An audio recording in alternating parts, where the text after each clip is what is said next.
కొంతమంది ఆత్మీయ జీవితంలో సాతానుగాడు పడగొట్టనీకి భార్య వైపు చూస్తాడు, భర్త వైపు చూస్తాడు. ఇద్దరు గట్టిగా ఉంటే పిల్లల వైపు చూస్తాడు, పిల్లలు క్రమంగా ఉంటే అనారోగ్యం వైపు చూస్తాడు.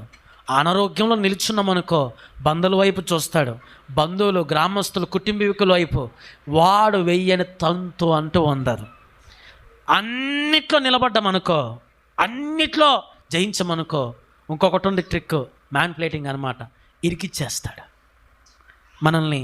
మనకి తెలియకుండానే దావీదుని ప్రేరణ చేసినట్టుగా ఇరికిచ్చేస్తాడు.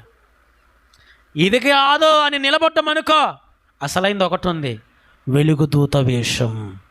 ఇక్కడ దొరికిపోతారు అందరు. ఇంకా ఎన్ని జయించుకున్నా వెలుగుదూత.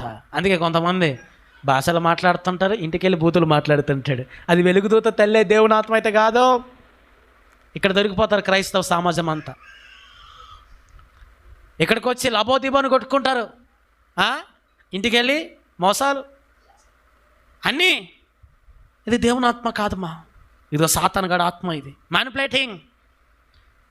మనలో అనిపిస్తుంటుంది నేను బాగానే ఉన్నాను, నేను మంచిగా ఉన్నాను, మనతో మాట్లాడుతుంటాడు, కానీ మన వీపు పాపముతో నిండిపోయింది. అది మనకు కనపడటం అలా, అది మనకి చూడనీకి లేదు. మ్యానిపులేటింగ్.